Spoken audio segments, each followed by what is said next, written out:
Hello, I'm Titus. I am here with my friend Pascal-Emmanuel Gobry. We are the Smug Europeans. We're working on the name.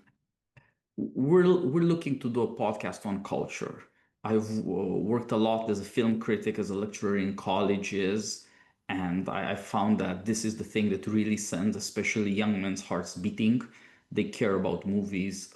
It's much closer to live or die stuff than most other things, and it's also less perishable. Nothing gets as stale as fast as breaking news, I like to say.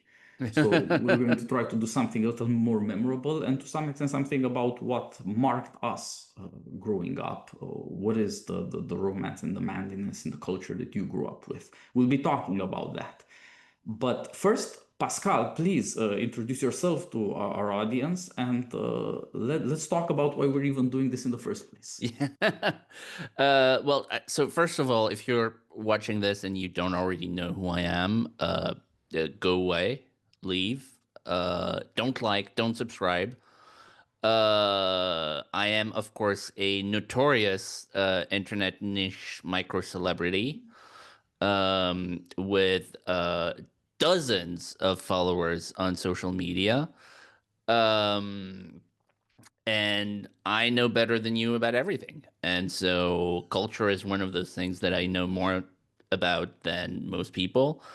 And so I wanted to say, Titus, you got the idea that we would wear ascots for this, and it's been on my list as like something I want to bring back. I want to bring back the ascot, and I hadn't worn one for years. And I just realized it's so nice. Like it just feels really nice because it's snug, it's around your neck. It's just very comfortable. It on top of looking like classy and old world and everything, it's just very comfortable. Like we absolutely need to bring it back. Okay, what are you drinking? Yes. I was at a dinner with Jacques Sapir a couple of weeks back. He also wears the ascot. Very gentlemanly, vaguely old Russian, the family. So Yes, yes. Old maybe we can make old it come white back. Russians love the ascot for some reason. And I am going with Cabernet Franc since I'm in Budapest. I like that it's easier to find this here than it would be in other places. In France, you'd have to get some kind of Loire wine. But Yeah, I guess. I have a fondness for the varietal, so this is what I'm going with. It's not very strong, but it has quite a perfume. It's perfumed enough, but it's not girly like California wines. Well, What are you going with? I am drinking a Fine de Bourgogne, um, which is very good. So, first Mug European lecture. Alcohol is a molecule that's a component of sugar. And so basically, the way you make alcohol is by breaking down sugar. And so anything that grows out of the ground has sugar in it. And so you can turn it into alcohol. And humans being humans, they have tried. Um, and so there's basically two ways to turn stuff that grows from the ground into alcohol. Number one is fermentation, where you have bacteria that eat the sugar and crap out alcohol. That's literally what it is. And number two is distillation. And so you can have like a map of like every drink, every alcohol on the planet comes from one particular plant that is either fermented or distilled. Wine is fermented grapes. And so fin is distilled wine. And the most famous fin, of course, is Fin de Cognac. Cognac, it's the name of the town. But the proper name is Fin de Cognac. So it's fin from, and so wine growing regions, of course, they make wine, they make fin. And Fin de Bourgogne is a lot more rare because in Bordeaux they make a lot of crap wine, and so you typically use crap wine to make your hard liquor. But in Burgundy, all our wine is great, and so the Fine is very very great, and this is a particularly old one. It doesn't say the age here, I don't think, but I think it's like 10 years. Anyway, it's very good. À la vôtre? Okay, so we decided we would do first movie, second books, and third whatever. Open mic night. Do you want me to start on the movie? Do you want to start on the movie? Well, we can say one more thing. We were getting drunk in DC when we started talking about doing this stuff. And so we owe a debt of gratitude to our friends who were getting us drunk there and inciting us with cultural talk. And we'll try to name and thank some of them at the end of our show. But Yes. that was the origin of this conversation. And then we have it turns out a lot of taste in common that somehow is, I think, going to earn us a following, but has been underground. And so let's start with your great idea, the John Woo Hong Kong action movies of the 80s and Yes. 90s. Yeah. So these are. It's funny you said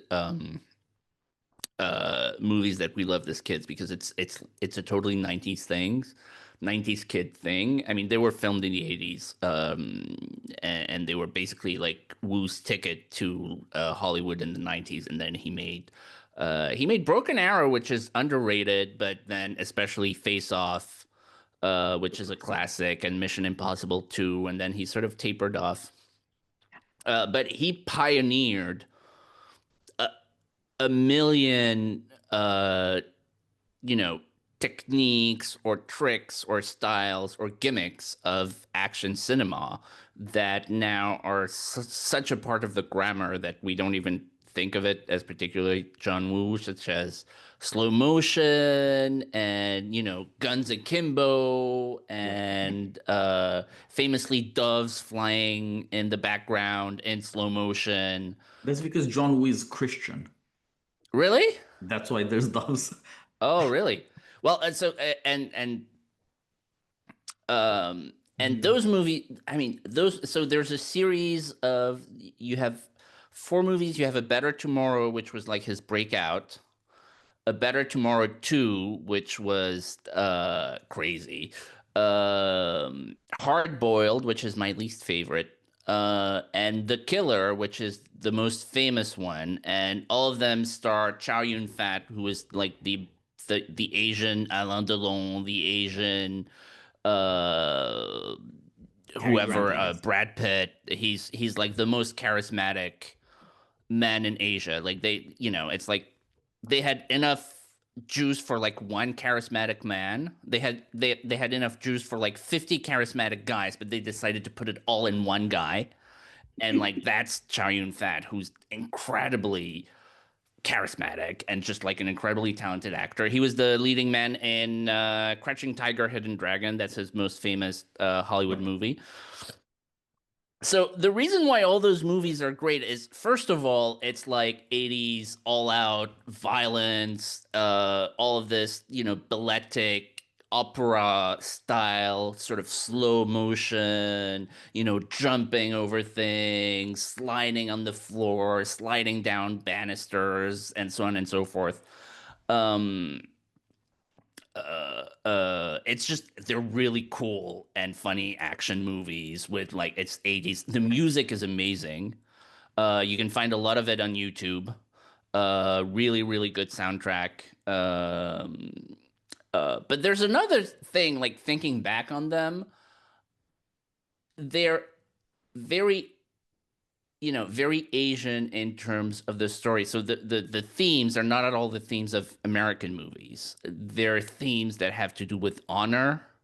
Their themes, basically every movie, the protagonist, who is played by Chow Yun-fat, has to face some sort of dilemma where he has to choose between his honor as a member of the mafia, and some other value, whether it's friendship or love or something like that. And so it's the kind of movies where people are willing to die. He doesn't walk into a battle without knowing that he could die and sort of accepting it, which is not at all the American. It's like, we're all gonna make it, don't you?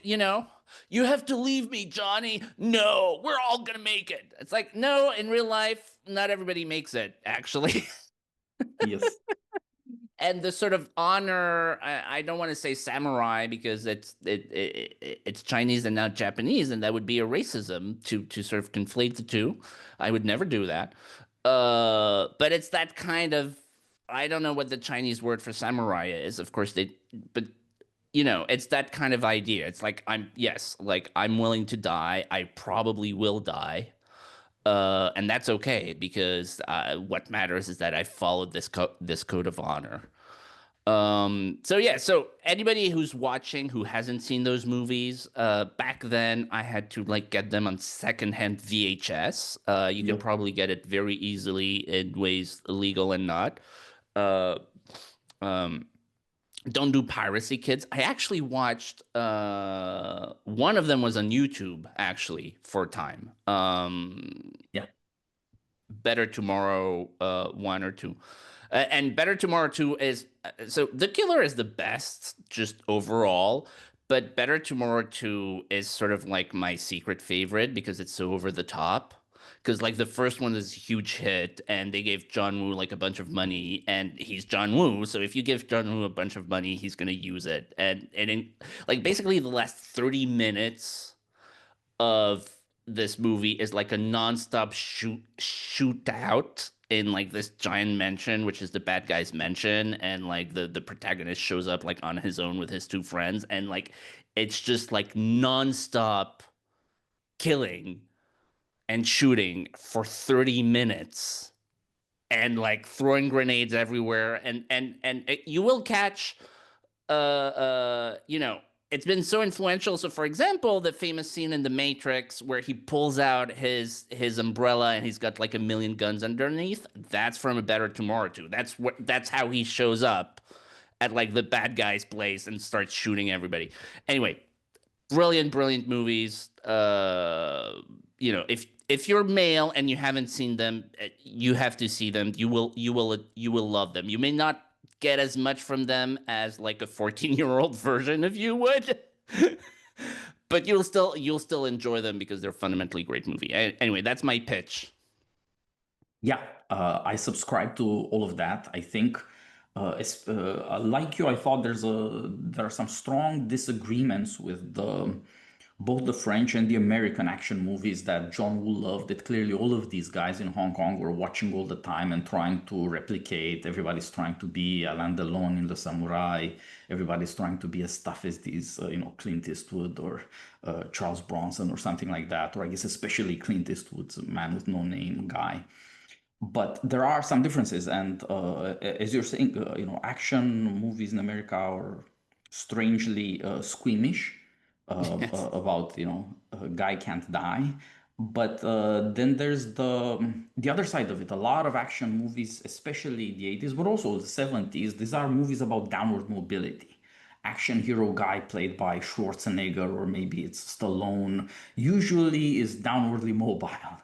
Right. Eventually, it becomes a caricature with Liam Neeson in Taken, who is a guy who lost his daughter in the divorce, and his life has no meaning now.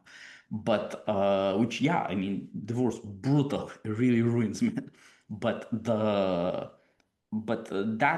was this feeling to it because action is blue collar, and that's not true of the Hong Kong movies, partly because these are people coming up the social class, Yeah, not that's going true. down.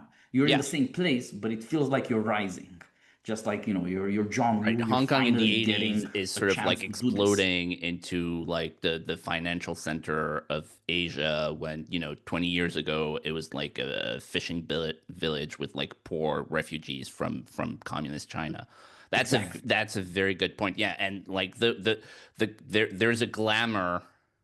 It's kind of like Miami Vice kind of style. Like the Yes. opening scene of Better Tomorrow, like he rolls into their like secret facility where they print false money and it's like all super high tech. And you've got this 80s soundtrack.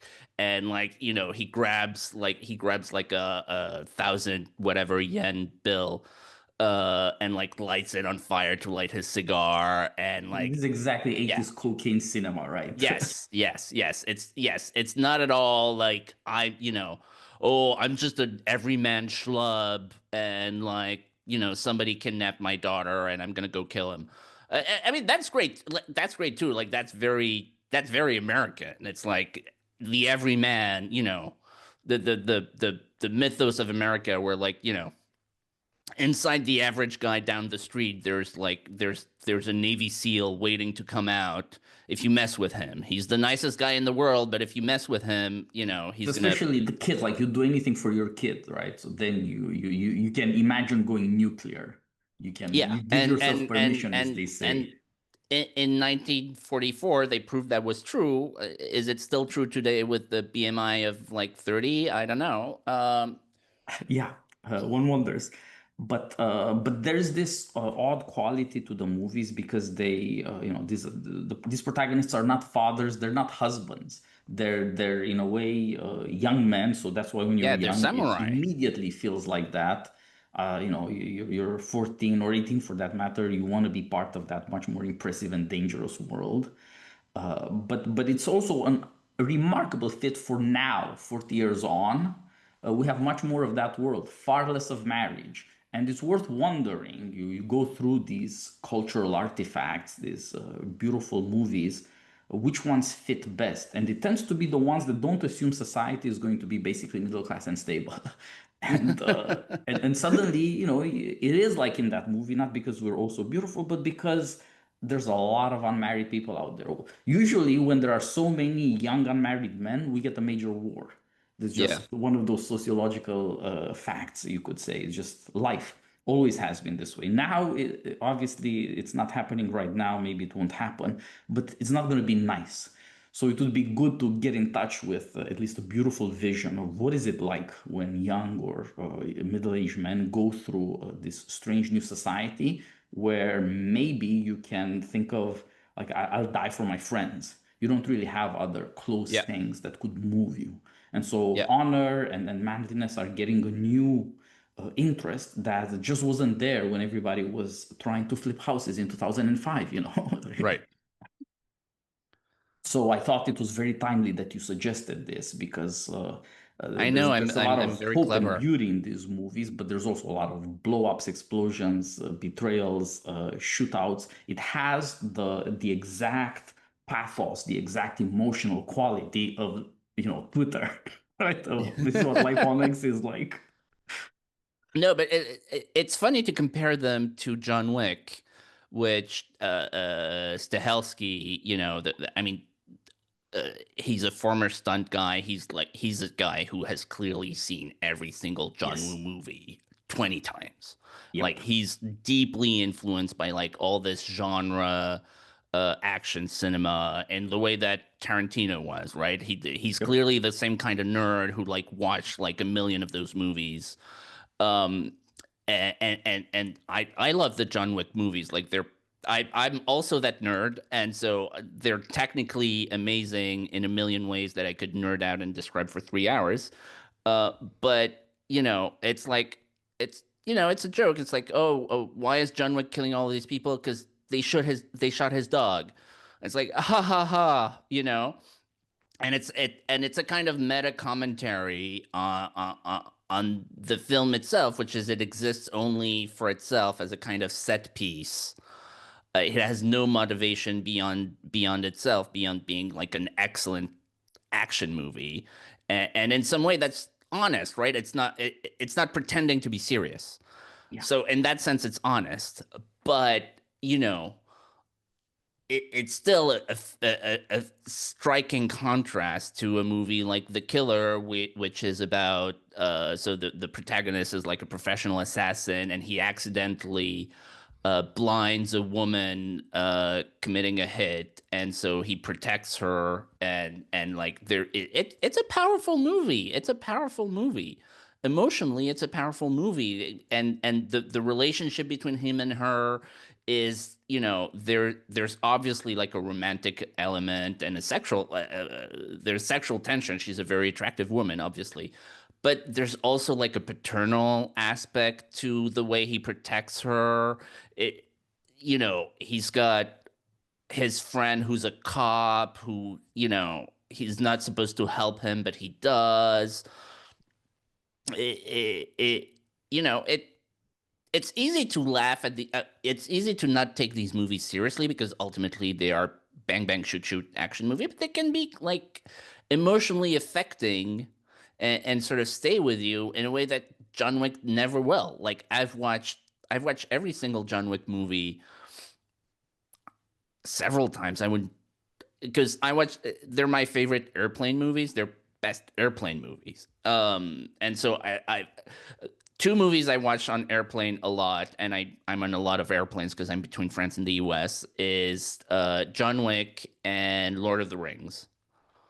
And Lord of the Rings, I just skip through. I just go through my favorite scenes. I do like all of the first part of the Fellowship and Helm's Deep, and I just skip all of the Gollum stuff, which is depressing. And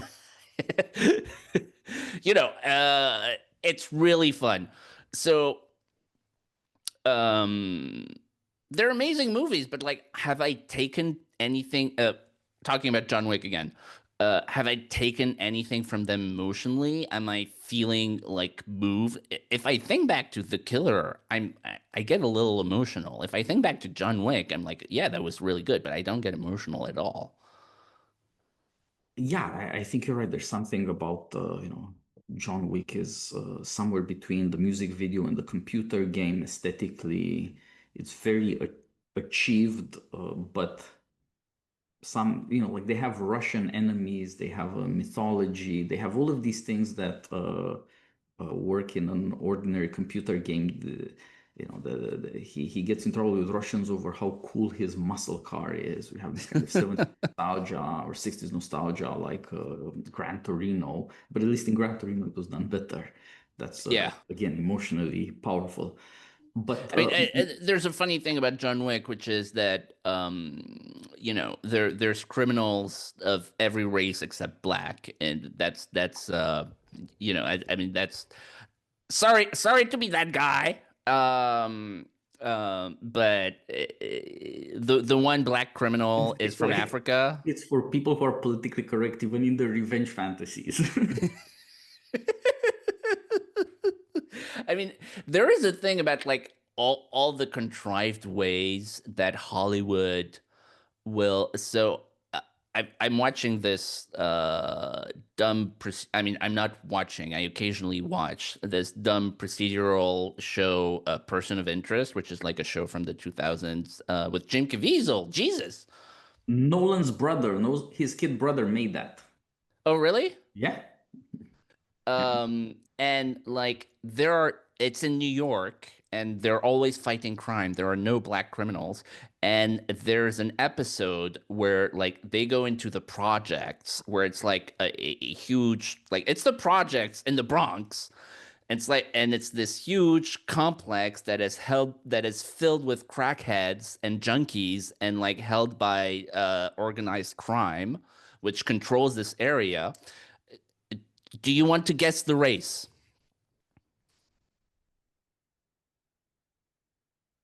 That's very It's good. projects in New York with drug dealing and gangsters. Guess the race. Bulgarians. It's the Because either that Bulgarian or like, mafia, the well-known Bulgarian yeah, mafia, either that or which Russians, controls the right? housing These other things. projects in New York, in the Brutal. Bronx. Wow. I have a very good friend who's Bulgarian. He's like, I The texted him, like, it's actually pretty offensive to Bulgarians. It's like, what's the most piece of shit white people ethnicity that we can portray as like total junkies and low rent thugs? That's actually really offensive. yeah, is a there's a great David Mamet Anyway, movie about sidebar. this, like Wag the It wouldn't Dog. be a based podcast if we didn't do a little race stuff. Yeah, that's the right. That's the massive missing thing. That's why there isn't really any action cinema or anything like that anymore because nobody would be willing to do that. It's Yeah, they wouldn't do it. And to be fair, so movies is one thing, but like if you're doing like a 5 season cop show in New York and like, you know, the perp as a black guy on like 9 episodes out of 10, that probably gets boring after a while. Like that's Yeah, there's something to be said for the fact that it's not going to involve, government conspiracy, AIs like person of interest. It's just going to be what everybody suffers yeah. through on the, But I mean, it's metro all really the over the time. top to the point that so in the show, and again, every single time, like if the show like shows you a black guy who like who gets arrested, like the plot twist is always that he didn't do it and that he was set up, right? Yes. Like if you think a black guy is about to shoot someone, it turns out it's in self-defense. Like it literally, like it gives away the plot. It gives away the plot. Yeah. The plot Yeah. twist is always that the black guy is a saint and that the white guy is the bad guy. Anyway, Yeah, it seems like that's the sort of thing that you eventually run out of stories, you eventually run out of possible moves you could do in storytelling because there are more and more of these interdicts. The diktat yeah. says no, the diktat says no, the diktat, okay. To some extent, that is why we're turning to 80s, 90s Hong Kong, John Woo. There were obviously much fewer restraints. Like Yeah, you could get away everybody's with Asian, so crazy you stuff. don't have to you don't have to care about any of that stuff. Yeah. And that whole emotional palette is not the greatest or the most important, but it's the most urgent, at least now. What is the emotional palette that young men respond to? What is the mood that you get, as I was saying, online, on Twitter, or in the chat groups, or for that matter, sometimes when we go out with the guys, it's that's the one, and it's somehow distinctive now, also because it's almost forbidden. Like it's just absent wall to wall. There were 6 million ranges from the lowbrow stuff, the schlock, the exploitation, to like high class tourists and ladies of negotiable affections in James Bond movies. Like you had a number of varieties, but they're all gone. There is and hence somehow that corruption and that censorship, I think, sent people. Sometimes have this feeling of being part of a generation of exiles. Like we're all sent out into the internet, out into these weird worlds, and you can come back. Now's the moment when you can come back from that and somehow seize reality. Yeah, yeah. I mean, as much of a shitlib as that guy I forget his name. He's off Twitter, which is probably better for his mental health. But like, The Wire was the last honest show that was honest about black crime. Yeah, And it's actually a testament to his David Simon, his yeah, yeah. artistic talent that the show, although you can certainly read it as like a liberal fable, you can also read it as a very right wing. It's like, these cops go through all these hoops to like get evidence on these drug dealers. And it's like, what would Lee Kuan Yew do? What would Bukele do? Yeah. And and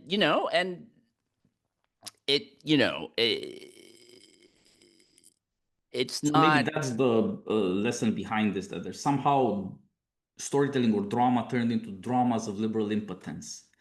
We can't get the social paradise we want, but we can't get the evidence the for the the, the season procedures to about the work. It's like, schools. I can't, like impotence wall to wall. That's not going to work. Yes. Yes. That's very good. It's a show about the impotence of liberal institutions. Yeah. And that's maybe the segue we need to get to Jean Raspail and Camp of the Saints. But Yes. first of all, the man and his work more broadly, great romantic adventurer in himself, right? This is the centennial, I guess. It's Yeah. if Is for it? he didn't make it into Académie Française, he's not gonna get some kind of big event, but he should get some big newspaper headlines at least. He should. He should. I mean, I wrote an article about this in the American Mind. Link in the description below. Um, yeah. So the whole Raspail thing is really funny because something 5, 6, 7 years ago, like people in my sort of right-wing conservative orbit started saying, "Oh, have you heard of this guy Raspail and the Camp of the Saints?" And I had heard of Raspail, I had never heard of the Camp of the Saints, because if you're like a right-wing cultured Catholic, you know about Raspail and you know him as this writer of historical adventure novels. Um, and it turns out that Camp of the Saints was a huge bestseller in the 70s, and it basically like allowed him to start writing full time. But that's not what he was best known for in France. And you know, I make another point in this piece, which is that he was, you know, a very recognized writer in France. He was never inducted into the Académie Française, but he received several awards from the Académie Française, including a Lifetime Achievement Award. So, you know, not technically an award for the Camp of the Saints, but sort of implicitly. um, and many other literary prizes. He was a Knight of the Legion of Honor, which is the highest award in France, as many awards. He was like a recognized man in the French world of letters, because this is one of the things where Europeans do get smug, which is we, and especially French people, let's be honest, much more open-minded in terms of intellectuals and allowing intellectuals you disagree with in public life. And it's funny that I bought there was like a reprint of Camp of the Saints, and he has a little foreword. And in the foreword, he sort of reproduces all of the letters he got from like famous people praising him for the book, including like a number of like left-wing politicians, including Mitterrand, the socialist president of France, who was, of course, himself a great man of letters. Yes. They tried to cancel Junger, and I would post these pictures of Mitterrand hanging out with Junger.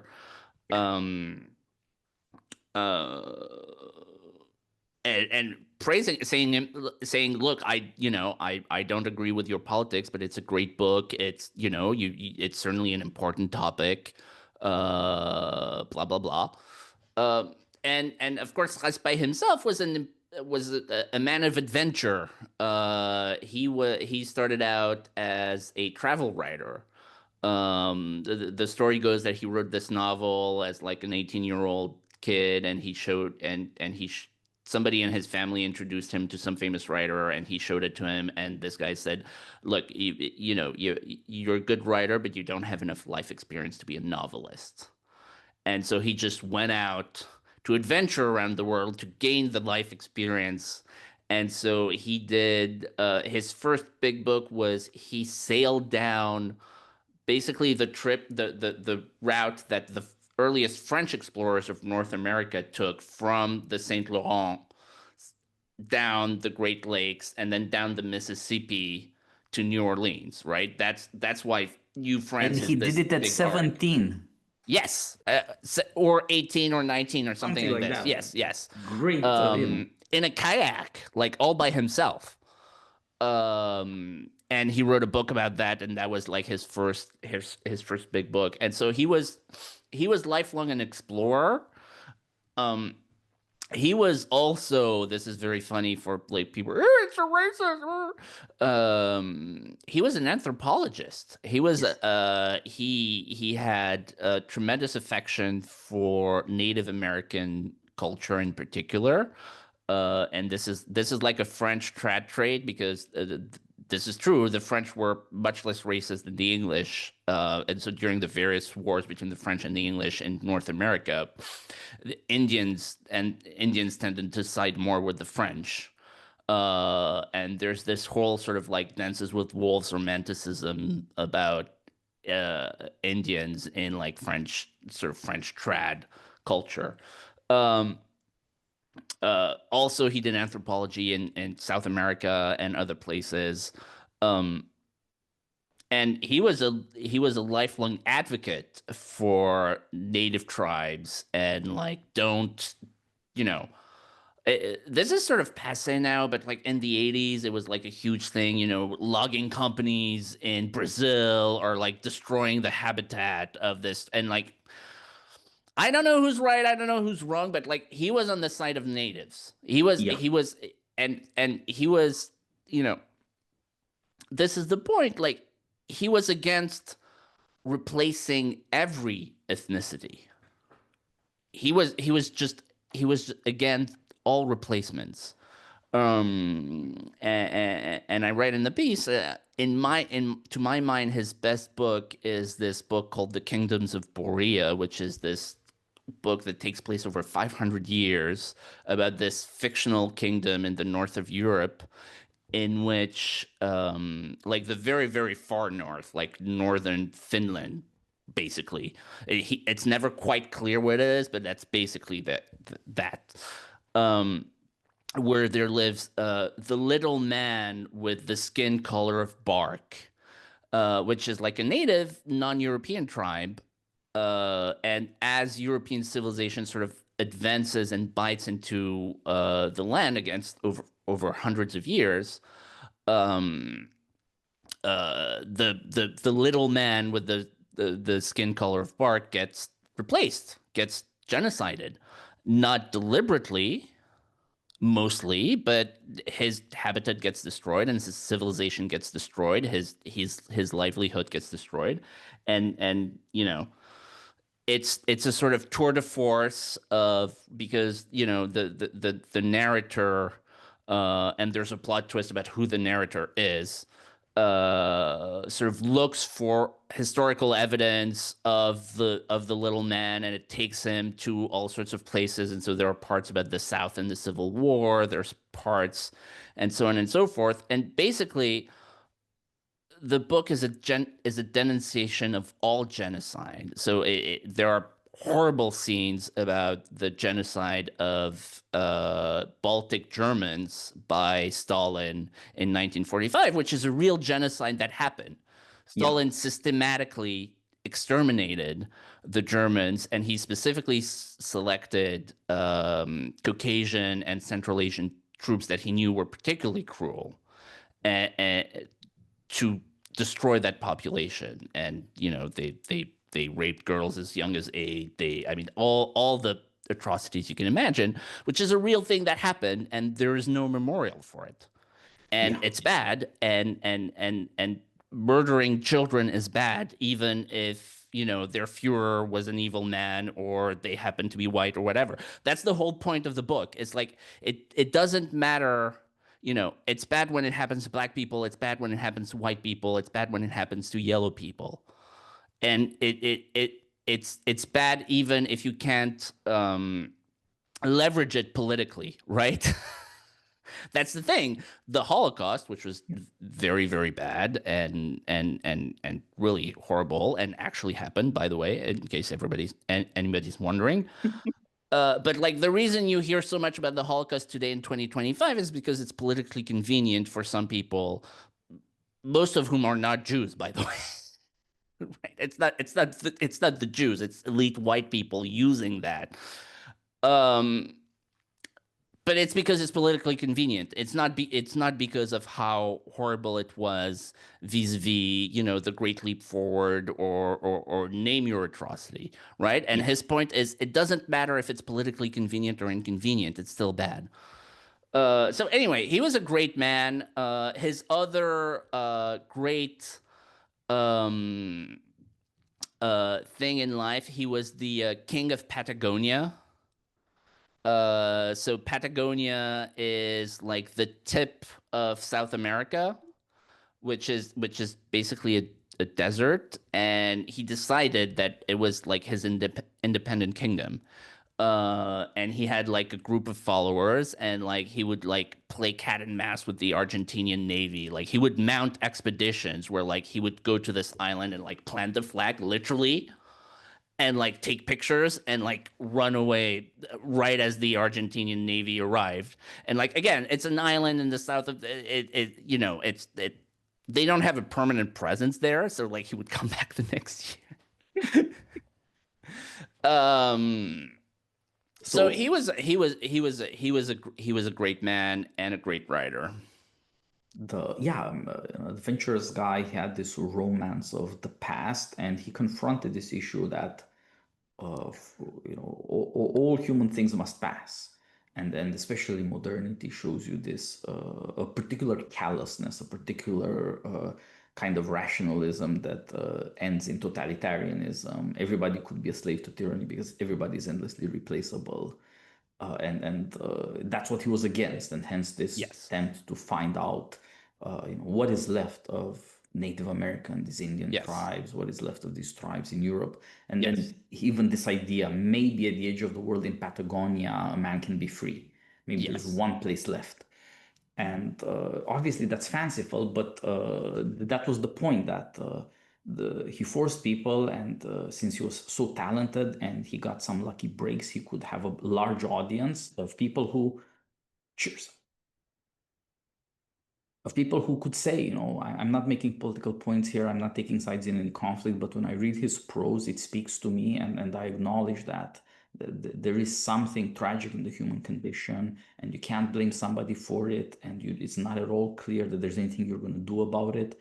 But at least it convinces you that there's another part of your soul than becoming part of this weird nonsense, this you say, like the kind of techno horror, or like in the supercuts of media figures, who 100 of whom say the same thing in the same words. It's like, it's horrifying. It's like, you people are cattle. Cattle are a herd, but they're not that robotic. They're not mechanical. This is Yes. worse, actually. Like this is, Don't piss David off a cow. Cronenberg horror. It's difficult to piss off a cow, but if you manage to do it, my sympathies are for you. I'll visit your grave. Um, no, but yes, it's not even cattle. Actually, it's insulting to cattle to say that. Just as it's insulting to Bulgarians. Let's not get into Bulgarian humor. So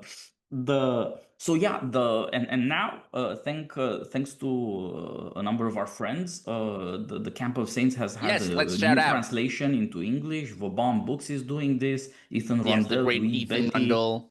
and the volume has our friend Nathan Pinkowski forwarding it. Yes. And we hope, first of all, that you're gonna buy it, read it, enjoy it, share it with No, people. It's you just good absolutely should. literature. I should have the copy with me. It's in my bookcase in the other room. Um, you should absolutely, because it's a great book and a great new translation, which is 100% new. The previous translation was not as good, but like you're supporting like a small independent press. Like it's Ethan with like his money doing this. And he could be doing a million other things. And he's doing this, and he's also printing Renaud Camus. He's printing all of these Yeah. great French intellectuals to bring some culture to the U.S. Um, so it's really important. If he can be No, well dressed, we'll have him on the podcast next time. oh, that would be great. He would be a lot of fun. So yeah, no, absolutely, buy it for your friends. It's a great book, and you happen to be supporting like a great venture. Yeah. You can be sure people will be talking about this. You'll get conversations out of it. You're probably going to make friends if Yeah. you Oh, mention great this. conversation starter on Bumble. Put that on your profile on Bumble. And see what happens. But if you do, like, tweet at me or at Titus, and like we will, we want to learn more. We want to find I'm out what sure this is happened. great dating advice. Just go with it. Let's see where it takes us. Let's see where this goes. Yes, yes. I am a big fan Uh, of the Camp of the Saints, by the way. mm, ah. And so, we'll try and set up a conversation with Ethan and the team there, and we'll do that next. And but since we're on the topic of Obama books, a great enterprise, let's talk about our other friends. Our friends Rufo and Lomez started their podcast on the Blaze. Rufus and Lomar. Yes, Lomar is they're authentically ethnic now. They're gonna be great. It's And it's another podcast with two brown guys pretending to be white. There's a lot of whitewashing out there. That's the season. That's the fashion. Oh, and So by the way, you can't see it because I blurred my background because I'm a coward. But behind me is the framed the map from Always with Honor. hmm. So If you yeah, buy the whatever edition, you get like a map, and I had it framed and put up in my study, so it's right there. and that is a publication Lomes put out at Passage, Peter Rangel, this, again, a Baltic Yeah, German, right? These people were something like a third or more of the chief of staff of the Tsar's armies, the incredibly strange. successful as a, model minority, but like not, like not the kinds of people you pat on the head in class for the Jews like are only spelling two. bee. These people were Germans are ruling only two class percent of the minorities. population, but oh, I screwed up that joke. Um, no, yeah, yes, Germans did very well in Russia as staff officers and many things. Yeah, no. So Passage, great publishing house. You should also support them. But thank because they're so successful, they're no longer like just a one man team, which Vauban is for Exactly. now. This is But you should absolutely support Passage. You should buy Steve Saylor's. I do have it here.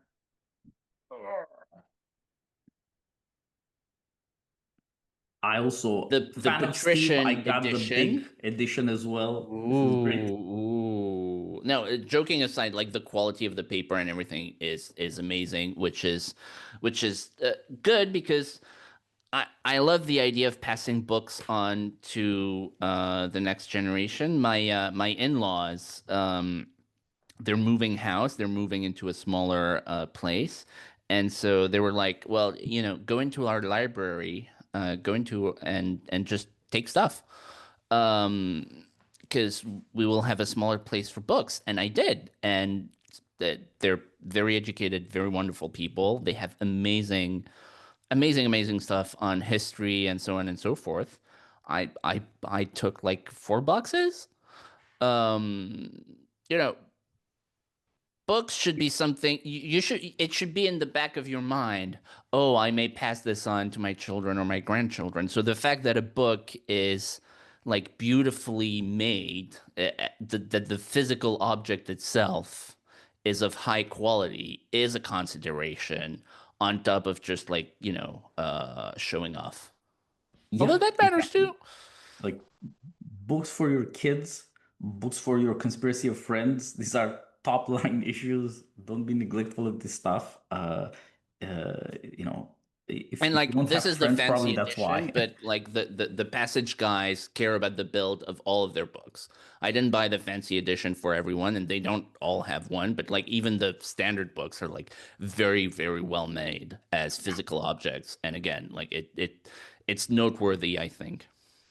So do that. Go So on did Passage, you buy okay, so stuff. did you watch the Rufar and Loomis podcast? They're my friends. When we did the podcast together, when we started all this stuff, I was in at the origin story. Of course, I had to listen to it. It's like, what if they ask, "Hey, man, what do you think about?" Of course, I have to watch it. No, I've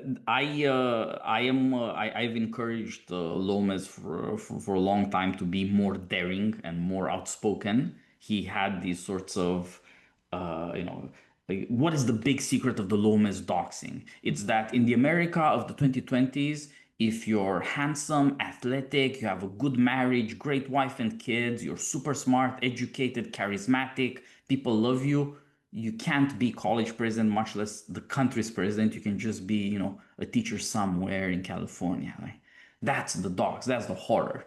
But Yeah. he made it out, and then it was. I've always been telling him you should be a little more dashing. Stop apologizing. Stop, being so understanding. Stop with the nonsense. Nobody needs modesty from you. People, they want to look up to you and follow what you're doing. You're supposed to be guiding people and inspiring them.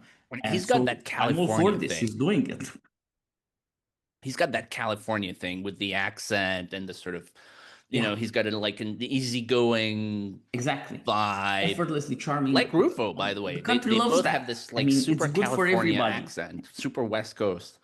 Yes. Um, all right, I can't do it. I'm terrible at accents in general. Um, But yeah, so there's the okay, so watch the Rufar and Limon podcast. What else? Who else should we shout out?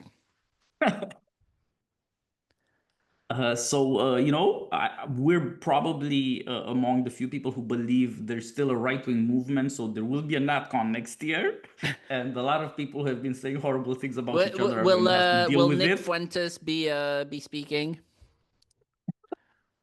Uh, I Nick is mean, just off camera here, enjoying all of this show, getting some culture. I, I. Okay, the booze is starting to work. I will totally debate Nick Fuentes on the stage at NatCon 27. To the death, I like will destroy octagon, and it'll be on the South Lawn at the White House. in an octagon. Mhm. Oh man. Yeah. So, like, Um, these are our friends. This is what we believe we should be supporting, and you should no, be supporting. I think you you're going should to enjoy this support our stuff. Listen to these you people. should It's good support to good know that there projects are on the other right. people who are younger who are doing this stuff, not just for a living, but because that's what makes their hearts beat. Yeah, absolutely. And so I think we're getting close to our climax here. We're going to end our show on a Oh, I'm explosion. too drunk, babe. Like, no, honey, not tonight. Um, At my age, it gets, it's more difficult, takes more work. Um, the okay, so we've shouted out Rufez and Lomar. We've shouted out Natcon. Who else should we shout out? I think that's it. That's it. We just have We have to no other friends. We have like we no other have to give friends. this a few seconds, and then people will tell us, everybody, we forgot. I'm sorry, my friends. Like, this Matt is Peterson, delinquent. who was at the Yeah, Blaze until very recently and is yeah, now at Claremont, back at Claremont, yep, working on some very exciting projects, which we will yes. find out about later. I mean, there's lots of people there's lots of people to talk about.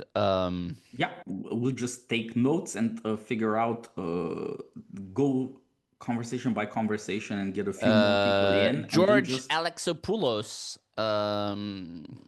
who is like one of the most talented. It's always, oh, he's one of the best conservative XYZ, which is that's like the kiss of death. yes, Um, damning with faint it's like praise. he's the best conservative filmmaker. It's like, oh, Oh, he's bro. one of the best cartoonists working today. Period. Um, just he is, and he's also very talented as an artist, and so he does political cartoons, but he also does non-political stuff. He's just like in a world of slop, one man rises and makes actually good art, even though he's a fucking millennial. He's probably a Zoomer too. Anyway, no, he's that very he's basically a unicorn in that he's both talented as an artist and talented as a political cartoonist slash commentator. And so you should support him.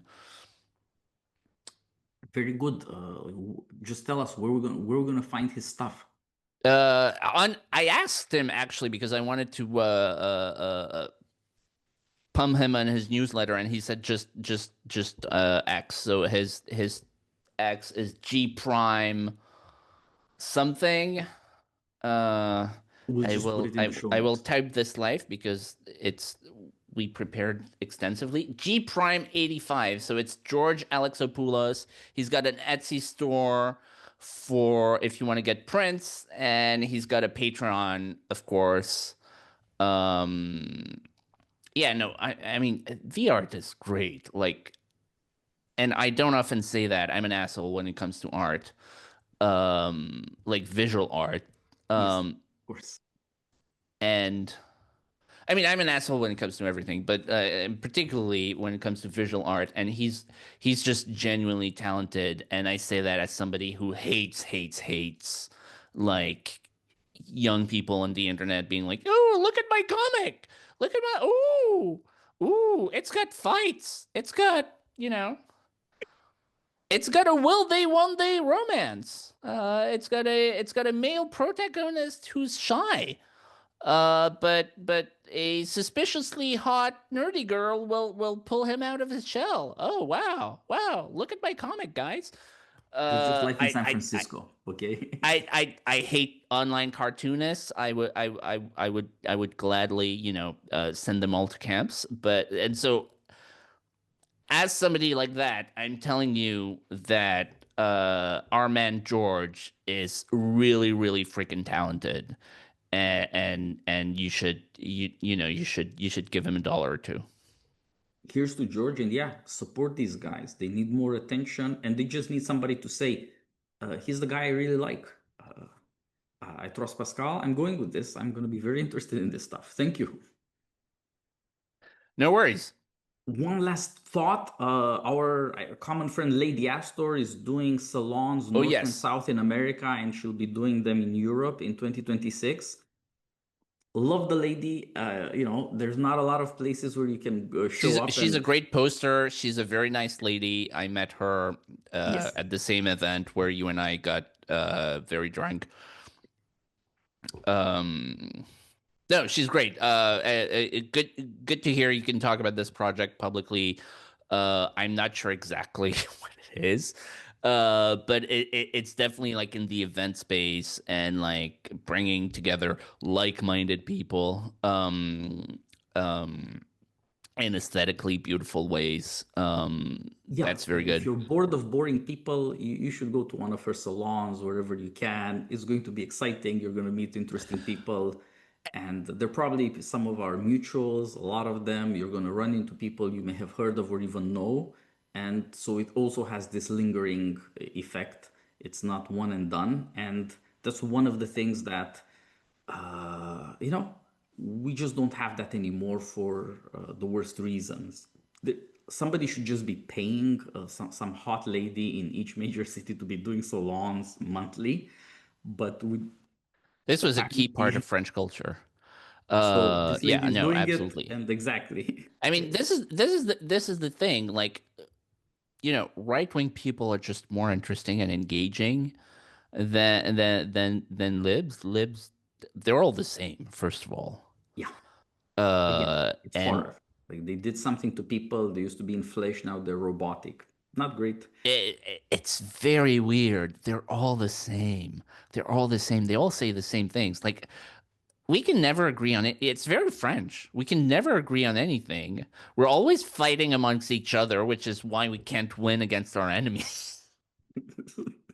It comes Because with we're too downsides, busy yes. fighting each other over stuff that doesn't actually matter, but it makes us interesting and fun.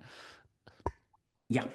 Here, another one. My good friend Justin Lee, who's editor at First Things, just brought out at Yes. Passage his first Yes. volume of horror stories. Yes. You should be reading this, A Prisoner's Cinema. Just grab it now. Look for the reviews. There's going to be podcasts. We're going to talk to him. Justin wants to talk to us. We've Oh yeah, got absolutely. I'm lovely I'm not in things coming up. I told this to Justin, I'm not into horror as a genre. But he's certainly great and smart, and I'm sure the book is great. For people who are into Yeah, that. there's, I've told the same thing to Zero HP Lovecraft. Shout out. yep, I'm sure Zero his stuff is HP, our great. I guy. haven't read just like the original Lovecraft. I read like a couple stories, and I was like, all right, now I understand what this is, and I know that I'm not gonna read the other stuff. But I agree that it's quite good, but it's just not for me. Yeah. But yes, Justin's a great guy.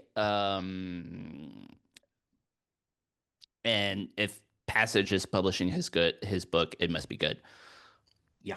So that's, you could say, the open secret now. Most of the action is vaguely speaking on the right. And we're going to try Yeah. to add definition and names and books and movies and music and everything we can find to that action. What's going What? on that should really send your heart. Okay, so here's one question, and maybe we can end on that. And I want you to make an effort to answer it honestly. What is the last truly good and vital lib work of art that you've seen? Yeah, That would be hard. yeah. I don't Where, know. where There was something anything in the like TV 90s. show? I Yeah. think probably the answer is The Simpsons or something from the 90s, No, maybe. and recently, in the past few years. In the 90s, there No, was, it was all of it, right? The Simpsons is great, Rage Against the Machine, like all grunge rock. yeah, all of those things are done. You know, that childish impudence had its moment and it's over, and they know it. And all of the stuff that comes out, the latest thing is having a, you know, liberal middle-aged lesbian lady at the end of the world screaming about how she doesn't like everybody else in this new Apple TV series, and it's called Pluribus for Oh Et yeah, yeah, yeah, Pluribus yeah, Unum, yeah. I and watched an episode or just two. it's not there. Yes, Everybody's turning against them. the Former middle-aged liberals or lesbian lady talented at the end of the writers, you should world. be reading this lady who's called Lionel Shriver. Read The Mandibles about financial crash as a novel. And she's got other stuff too. She has a brand new novel about liberal crazy cancellation life. She's an interesting novelist, former liberal, out there, you know, lonely being interviewed by boring conservatives nowadays, trying to, you know, stay in the news, I guess. But she's a talented writer. It's just not there. Or Tom Perrotta, The Leftovers, which is the most American title for a work of art in a long time. Like, you know, people get raptured and everybody else, we're the leftovers. Uh, that was made into That's a a TV great show. premise. But That's a again, it's like great these people who premise. are post-liberal in their Good. own strange way. Yeah, because that's the um because you have the Left Behind series, but and so it's Yeah. doing that, but good. That's really funny. That's a great premise. This But there's reminds this, so this could be but a it's only topic for people next abandoning time. liberals who are interesting. And that's the Yeah. story. And so let's find interesting people who are acting now. Yes, yes. No, I mean there's still a lot of ways to go, but like the cultural vitality is clearly on our side for now for the first time since the 16th century, maybe? It's been a long while, you know. Since the Baroque era, basically. Oh, we'll try and bring back again an important French lesson: how much of modernism, all the way to Proust and onwards, is right wing.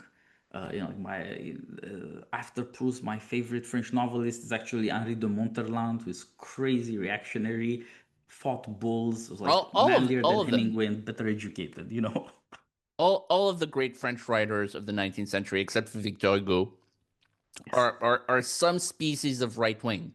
especially Stendhal. Yeah, Stendhal, in his crazy ways, Balzac was a Baudelaire, raging reactionary.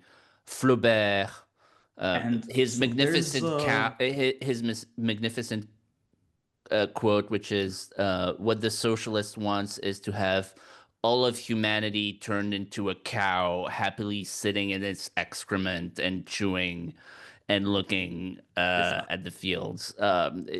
All of them.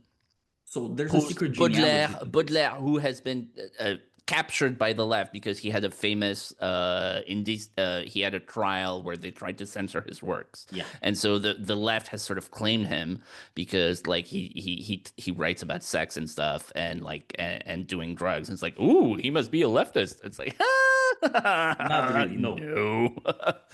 Exactly, and that sort of criticism that comes from the right that was so typical Yes, last yes, century are cognitive yes, modernism. and conversely, the petit bourgeois right sort of rejected him. Exactly. So I think some of that is coming back. You see it in the sensibilities of our friends and their doings, and more power to them, you know. Oh yeah, absolutely. I mean, again, like this is the good thing about being Europeans. Like you think you're gonna shock me with like drugs and tits? Like I'm sorry. Like that was just my bar mitzvah. Um, All right, of course. Like we have at least Subtitles for the Groibtards out there. That was a joke. I'm not Jewish. If I was Jewish, I would be like so fucking proud of it. I would have it tattooed on my forehead. Or if I was any whatever ethnicity or origin I would be extremely proud of it. I would not hide it as like the retard conspiracy theories online have it. even Bulgarian. Even even Bulgarian, even if I was Bulgarian, I would own it. Okay? My ancestry is 100% French. That's just a fact. And, I as you think can you see should now have that and I'm your drunk, my posterity. skin goes from every shade of pink to brown depending on how much vitamin D I have on a particular day, which is common among vast numbers of white people. Yeah. No, Pascal, it was great. A lot of fun. Yes, yes, excellent first episode of brown people pretending to be white. Our friends, shop around a better title for us, please. Yes, please, We're waiting for it in please the come up comments. with a better title than that. Cultural appropriation. Yes. There's probably already a podcast called that. Yes. Yes. Please come up with a title for our podcast. This is an experiment. We're just doing this to have fun, but maybe it turns into something. Yeah. No, but anyway, it's been a lot of fun. I've had a lot of fun. And I'll be doling out cultural advice of all kinds. We will Yes. improve your taste. Just Yes. make this move, take it places. Yes, yes, absolutely. Yes, I will upgrade you as Our Lady of Beyonce said. All right, Pascal. Thanks a bunch for All doing right, this, man. and This until was next great. time. This was really fun. Let's do it again.